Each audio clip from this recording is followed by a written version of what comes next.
नमस्कार, जोहार झारखंड में आपका स्वागत। मैं राहुल ओझा आपके साथ। चाईबासा से बड़ी खबर है, जहां हाथी के हमले में घायल शख्स की मौत हो गई है। अब तक 20 लोगों की मौत हो चुकी है। बंगाल के शख्स पर हमला किया था। हाथी भगाने के दौरान यह हमला हुआ था। इलाज के दौरान अस्पताल में मौत हो गई। 9 दिन में 20 लोग की जान ये हाथी ले चुका है। मझगांव के बेनी सागर में हमला हुआ था, तो बंगाल के जिस शख्स पर हमला किया था हाथी ने, उस शख्स की मौत हो गई है। 20 लोगों की अब तक जान ये दंतैल हाथी ले चुका है। ट्रैंकुलाइज करने की कोशिश लगातार जारी है। ये तस्वीर कल की दिखा रहे हैं, जब ये पूरी घटनाक्रम सामने आई थी। ट्रैक किया जा चुका था इस हाथी को, हाथियों को घेर रखा था इस टीम ने। लेकिन इसी बीच जैसे ही एक शख्स पास पहुंचता हाथी के, दौड़ाकर उसे पटकते चला जाता है। और देखिए कैसे यह हाथी जो है वो उत्पात मचा रहा है।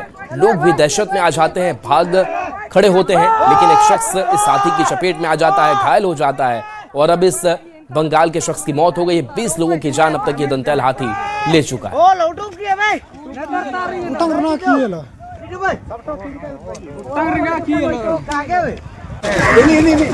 तो चाईबासा के मझगांव प्रखंड में दंतैल हाथी बीती रात को ओडिशा क्षेत्र के जसीपुर की ओर चला गया है। कल देर शाम तक हाथी को ट्रैंकुलाइज करने का प्रयास करने के दौरान हाथी बेनी सागर से निकलकर ओडिशा क्षेत्र के काजू बागान होते हुए आगे निकल गया। अब बीती रात से इस हाथी के ओडिशा क्षेत्र के जसीपुर के पास मौजूद होने की बात बताई जा रही है। हाथी के वापसी की संभावना को देखते हुए चाईबासा की टीम अलर्ट।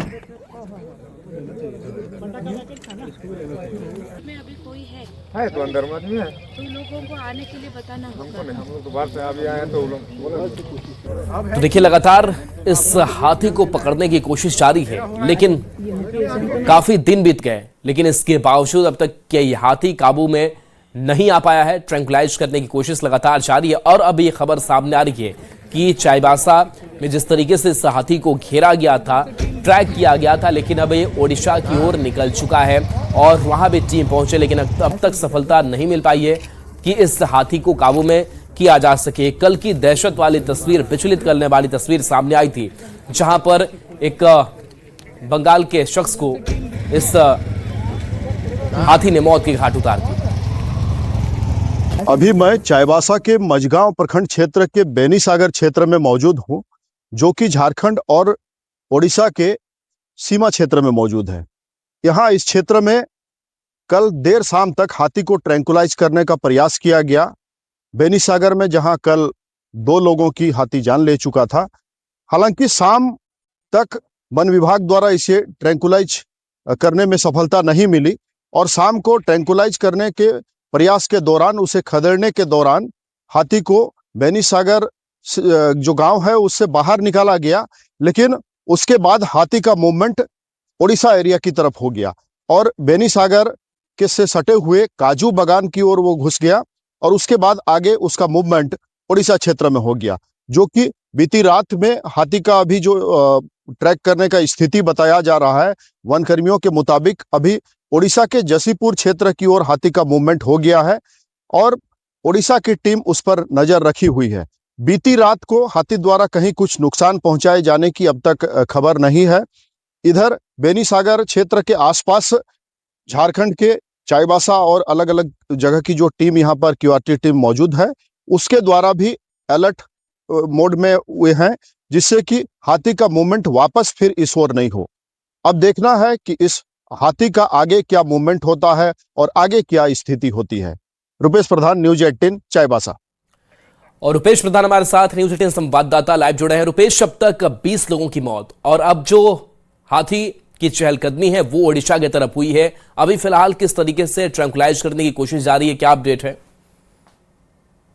देखिए, बीती शाम को जब हाथी को लास्ट बार ट्रैंकुलाइज करने का प्रयास किया गया और बेनी सागर जो जगह है जहां पर कल दिन भर हाथी की मौजूदगी थी, वहां से वो बाहर निकलकर बेनी सागर के जस्ट बगल में वो ओडिशा बॉर्डर सटा हुआ है, तो काजू बागान क्षेत्र में घुस गया और उसके बाद उसका मूवमेंट जसीपुर की ओर हो गया है।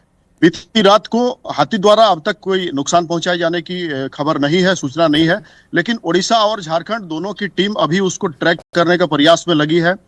झारखंड चाईबासा के जो अलग अलग टीम है, 4-5 टीम है, अपने क्षेत्र में कई जगह पेट्रोलिंग कर रही है कि हाथी का कहीं वापसी इधर इस एरिया में नहीं हो जाए, बेनीसागर या आसपास के क्षेत्र में। मझगांव का जो प्रखंड है पूरा, वो ओडिशा बॉर्डर से पूरा सटा हुआ है पूरा क्षेत्र, इसीलिए दोबारा पहले भी इस क्षेत्र में हाथियों का मूवमेंट झुंड का रहा है, तो इसीलिए वो एक कहे तो कॉरिडोर है, तो हाथी का मूवमेंट इधर वापस फिर हो और कुछ नुकसान नहीं पहुंचा है, इसको लेकर चाईबासा की 4-5 टीम भी अलर्ट है और उस क्षेत्र में लगातार पेट्रोलिंग कर रही है। आज सुबह से भी पेट्रोलिंग जारी है। उड़ीसा की जो ट्रैंकुलाइज करने की जो टीम यहाँ आई थी, वो उसका पीछा कर रही है और जसीपुर के आसपास के क्षेत्र में अभी उसका लोकेशन बताया जा रहा है।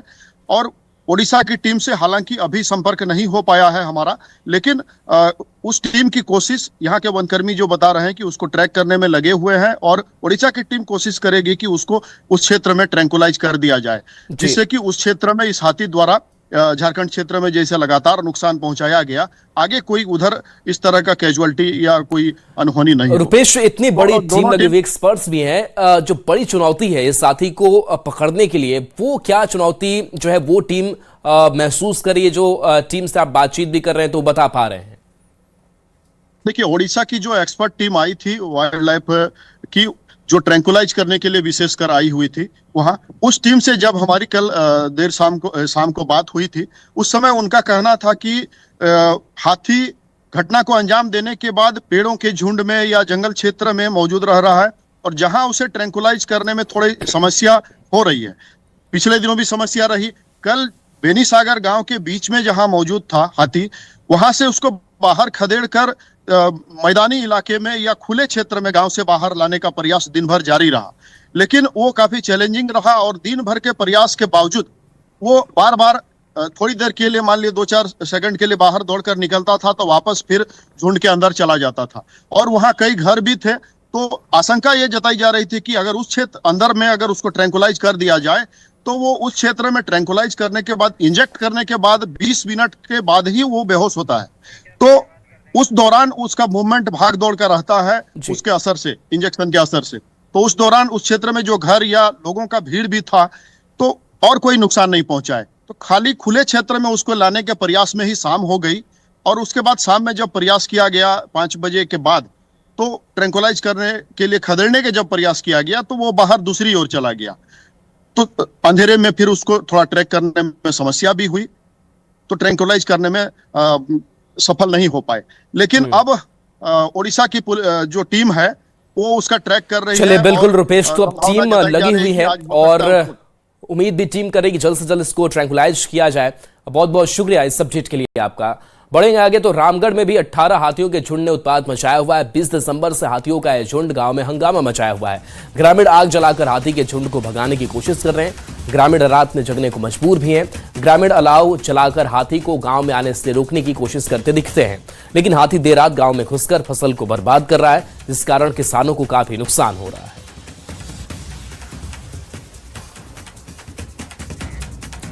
तो ये तस्वीर आपको दिखा रहे हैं जहां पर आग जलाकर लोग रात में जग रहे हैं। विभाग की ओर से डेली क्वार्टी ड्यूटी कर रहा है और हम जनता से यही अपील करेंगे कि हाथी भगाने का काम हम लोगों का है, हमारे टीम का है और आप लोग हाथी के पास नहीं जाएंगे और नहीं तो खतरा हो सकता है। हाँ, नहीं तो खतरा हो सकता है।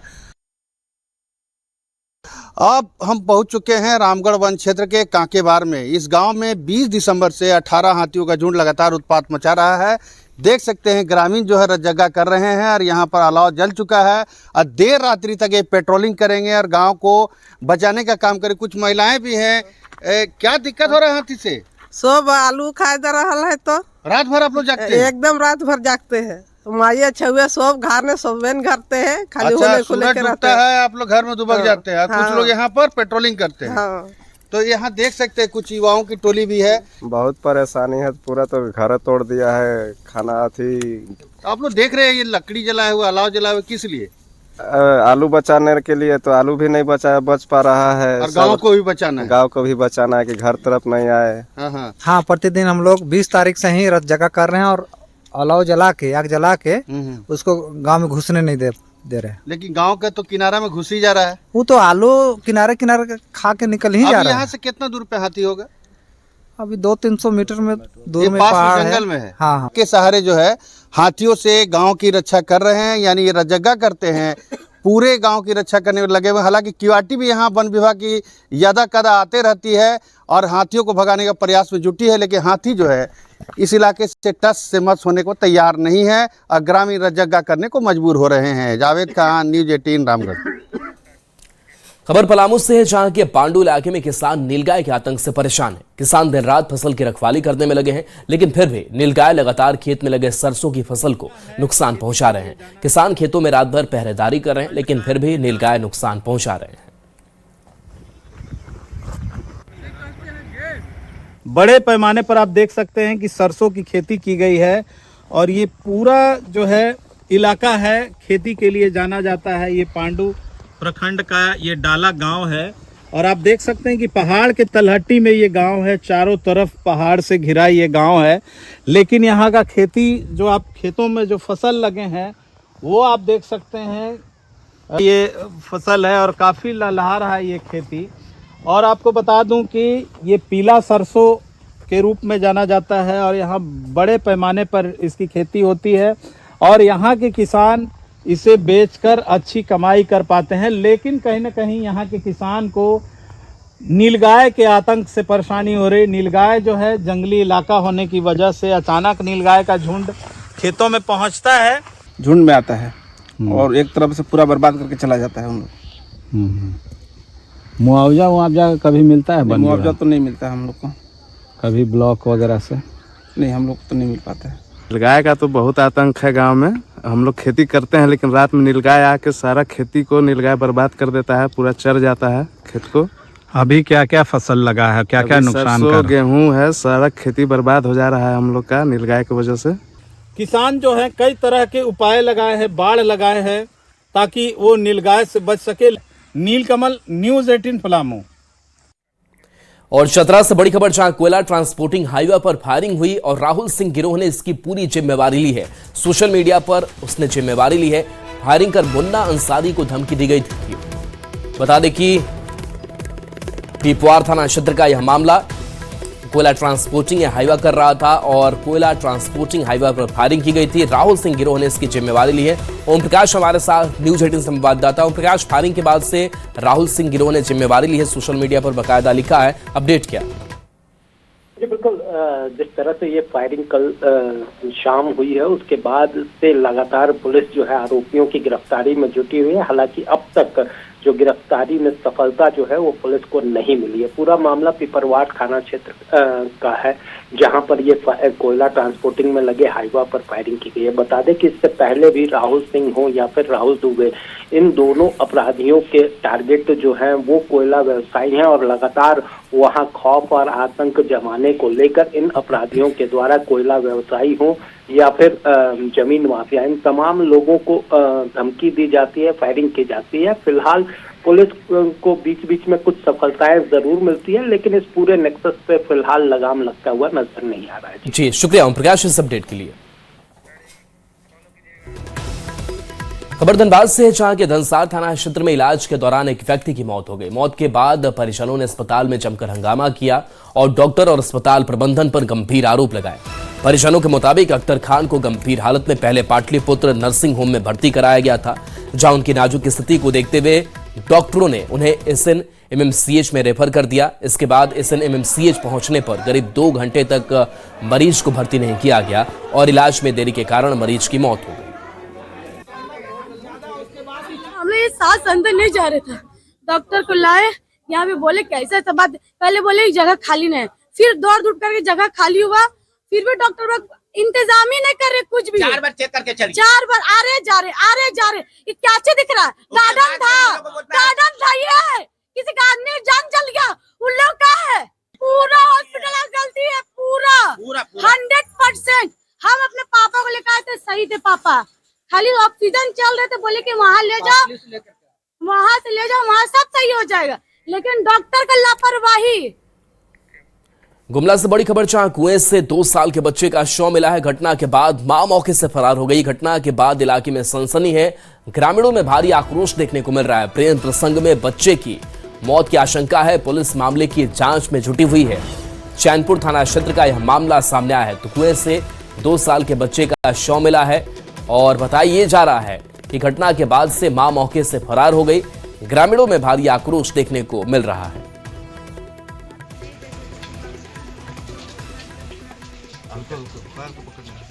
नहीं उसने निकाला उसने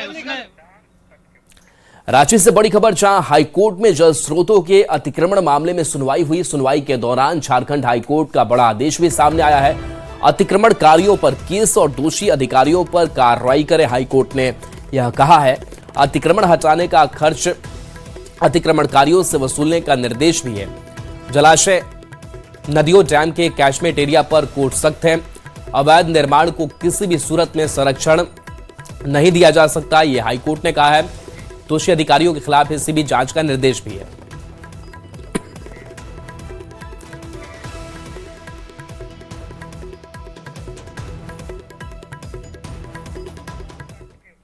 और देखिए, झारखंड में निकाय चुनाव को लेकर लगातार सियासत हो रही है। बीजेपी निकाय चुनाव को दलीय आधार पर कराने की मांग कर रही है। बीजेपी की इस मांग ने राज्य की राजनीति को 2 साफ खेमों में बांट दिया है। एक और बीजेपी इसे लोकतांत्रिक पारदर्शिता और जवाबदेही से जोड़कर देख रही है, तो वहीं कांग्रेस बीजेपी पर निशाना साध रही है और कोई मुद्दा नहीं होने की बात कह रही है। नगर निकाय के चुनाव दलगत राजनीति पर होना चाहिए, दलीय आधार पर होना चाहिए, ईवीएम मशीन के द्वारा होना चाहिए और तुरंत इसकी घोषणा राज्य की सरकार, हेमंत सोरेन की सरकार करे। लेकिन डरी हुई सरकार है, सहमी हुई सरकार है, भागते नजर आ रही है नगर निकाय के चुनाव में। बार बार हाईकोर्ट के निर्देश के बाद ये सरकार चुनाव कराने में असक्षम साबित हो रही है। तो छोटे स्तर पे मुझे लगता है कि बहुत दलीय आधार पे, क्योंकि उसके बाद अब दलीय आधार पे लेते हैं तो बहुत सारी चीजें होती है। इसमें कोई कॉन्सेप्ट या विचारधारा की बातें नहीं होती है। स्थानीय स्तर पे हमारी योजनाएं क्या हो, हमारा नेतृत्व कौन करे, हमारी बातों को बेहतर तरीके से सके। तो जो भी लोकल बॉडीज इलेक्शन होते हैं, मैं समझता हूं सरकार ने सही निर्णय लिया है। झारखंड में एसआईआर को लेकर सियासी घमासान तेज हो गया। अब तक करीब 12 लाख नाम मतदाता सूची से हटाए जा चुके हैं, जिनमें मृत मतदाता और डुप्लीकेट एंट्री शामिल है। वहीं एसआईआर को लेकर कांग्रेस, आरजेडी और जेएमएम ने कड़ा विरोध किया। जेएमएम ने एसआईआर की आड़ में मताधिकार छीनने की साजिश का आरोप लगाया। वहीं बीजेपी ने आरोपों को सिरे से खारिज किया और जेएमएम पर भ्रम फैलाने का आरोप लगाया। परंतु यह तानाशाही सरकार अपने इस फैसले पर अडिग है। प्रजातांत्रिक मूल्यों की अवहेलना हो रही है, विपक्षी दलों की बातों को नजरअंदाज किया जा रहा है। तो हम अपने संगठन के माध्यम से, हम अपने कार्यकर्ताओं के माध्यम से ये सुनिश्चित करने का प्रयास करेंगे कि एक भी झारखंड में रहने वाले लोगों का वोट ना कटे, उन्हें वोट के अधिकार से वंचित न किया जाए। इसकी निगरानी हमारी बूथ समिति करेगी, हमारे कार्यकर्ता करेंगे, मुस्तैदी के साथ करेंगे। अगर कोई चीज ठीक की जा रही है और तो इसको तो और उसको बल देना चाहिए सरकार को कि हाँ ये शुद्ध हो, ठीक से हो जाए। तो ये तो मतदाता का पुनरीक्षण हो रहा है और ये आम प्रक्रिया है, होती रहती है, पहले भी हुआ है। इसलिए सरकार अगर इसमें कह रही है तो सरकार को बताना चाहिए कि आप क्यों करते हैं ऐसा। सीएम हेमंत सोरेन ने अबुआ दिशोम पोर्टल लॉन्च किया। अब झारखंड में जनता की मर्जी से बजट बनेगा। झारखंड सरकार ने 2026-27 के बजट निर्माण में जनता की भागीदारी सुनिश्चित करने के लिए अबुआ दिशोम बजट पोर्टल और मोबाइल ऐप लॉन्च किया है।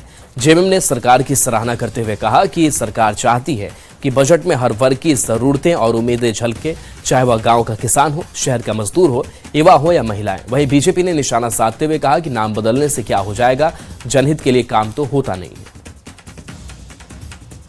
नाम से क्या फर्क पड़ता है, कोई भी नाम आप रख लें। तो ये कोई नाम रखने और नहीं रखने का कोई मतलब नहीं है। मतलब सिर्फ जनता को है कि भाई उसे झारखंड के अंदर खुशहाली जीवन कैसे जी सके, बस इसका ही तो उपाय राज्य की सरकार को करना है, जो सरकार कर नहीं रही है। तो बहुत ही बेहतरीन फैसला कल हुआ और जो बजट सत्र की बात है तो बजट सत्र आहूत करने की बातें हो गई, लेकिन एक पोर्टल लॉन्च किया गया। आम आदमी उसमें जाकर अपने परामर्श, अपनी सलाह दे सकता है और 3 पुरस्कार भी रखे गए। कि जो बेहतर सलाह होगा उस पर 3 लोगों को पुरस्कार भी दिया जाएगा। बहुत बड़ी सोच और एक बेहतर बजट का मार्ग प्रशस्त होता दिखता है।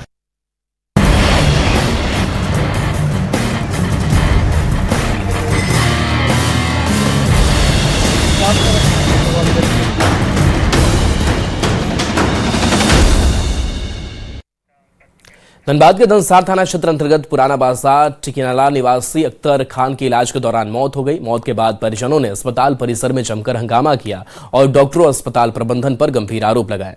परिजनों के अनुसार अख्तर खान को गंभीर हालत में पहले पाटलिपुत्र नर्सिंग होम में भर्ती कराया गया, जहां उनकी स्थिति नाजुक देखते ही डॉक्टरों ने उन्हें SNMMCH रेफर कर दिया। पश्चिमी विक्षोभ के कारण झारखंड में लगातार शीतलहर का प्रकोप जारी है। तापमान में 2 से 3 डिग्री की गिरावट हुई है और पश्चिमी विक्षोभ के कारण लगातार जिस तरह से ठंड को देखते हुए मौसम विज्ञान केंद्र ने राज्य के 6 जिलों में येलो अलर्ट और 7 जिलों में ऑरेंज अलर्ट जारी किया है, वहीं कई जिलों में सुबह में कोहरा और ठंडी हवा चलने के कारण कनकनी बरकरार है, जबकि दिन में मौसम शुष्क है और मौसम विज्ञान के केंद्र के अनुसार रांची, रामगढ़, बोकारो, खूंटी, सिमडेगा, पश्चिमी सिंहभूम में शीतलहर चलने की संभावना है। इन जिलों में येलो अलर्ट जारी किया गया है। खासकर सुबह से इन सभी जिलों में ठंडी हवा चलने से कनकनी से परेशानी बढ़ सकती है। वहीं पलामू, गढ़वा, चतरा, हजारीबाग, लातेहार, लोहरदगा और गुमला में शीतलहर चलेगी। इस देखते हुए लगातार जिस तरह से जारी किया गया है, कहीं न कहीं इसका प्रकोप साफ तौर पर देखा जा रहा है। और अगर हम बात करें तो आज का तापमान में भी गिरावट हुई है, वहीं रांची में कनकनी बढ़ गई है। मौसम विज्ञान विभाग ने साफ तौर पर कहा है कि लोग घरों से थोड़ा संभल कर निकलें। रांची से निरंजन सिंह। और चलिए एक छोटे से ब्रेक का वक्त है, चलते वापस आते हैं।